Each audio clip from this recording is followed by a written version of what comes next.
being very conflicted about what I watch in telenovelas and saying like, I thought that, this is very funny, but I used to watch a lot of telenovelas growing up. I don't anymore. But I thought that Latin American people were all white people. And that only Dominican people were people of color. Because my father's a black man. And a lot of people in my family are black people. And I happen to kind of be somewhere in the middle.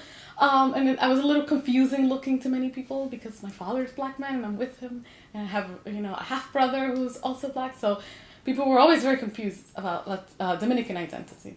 And I said, in Dominican Republic, because of our history, we have a lot of African heritage. But the rest of Latin America, I think it's mostly European. I think so. I think indigenous people don't exist no more. Because this is what I saw as a child. So growing up, I opened my eyes and I shocked. And I said, oh my God, what is going on? What are we doing to ourselves? What are we hiding?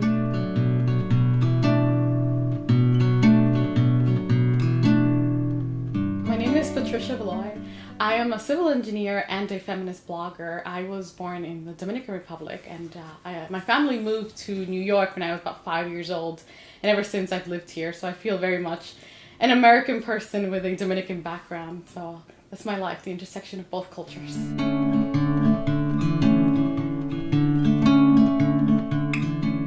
I think that a Latina identity exists, but it is very different for every single one of us. I think that the main problem is that we try to have this one Latina identity, and that becomes a stereotype. It's what we see in TV every day. It's Sofia Vergara.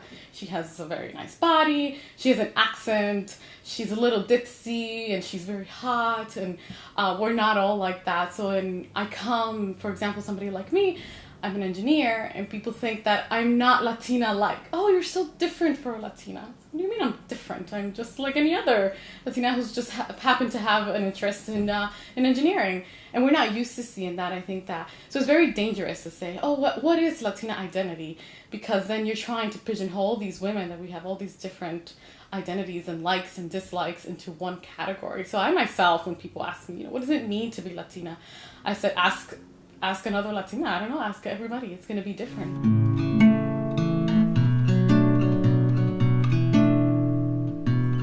Gender bias is my daily experience every single day. I think, how do I even begin? I work as a civil engineer in the transportation industry. Transportation is one of the oldest engineering industries in New York City, especially. We're very much railroad, train, underground, a state and a city that was created by men building an underground tunnels or trains to bring workers into these big buildings. So the industry already is very male. When we think about the Empire State Building, we think about construction workers and we think about men.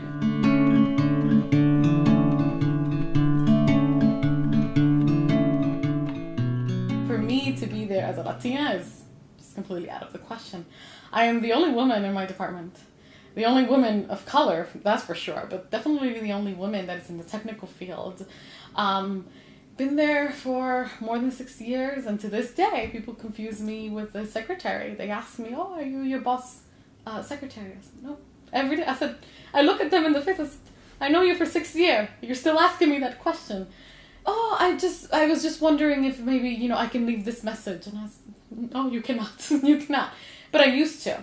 Because I used to believe that I was just being polite. There was a time when I was younger, and I said, okay, sure. And the mailman would come by my desk and drop off my boss's mail, like I'm his secretary. And I said, well, this isn't me. This is not my name. They're like, just give it to him. Okay, I'll be polite. And, oh my God, I was digging myself my own grave, right? I mean, I'm doing this and I'm accepting all this and I'm burying myself deeper and deeper. And I realized that that's a form of disrespect. Not that being administrative assistant, a secretary is disrespectful, but just that because I'm the only woman there, they just assume automatically that must be my role. And I fight this every day.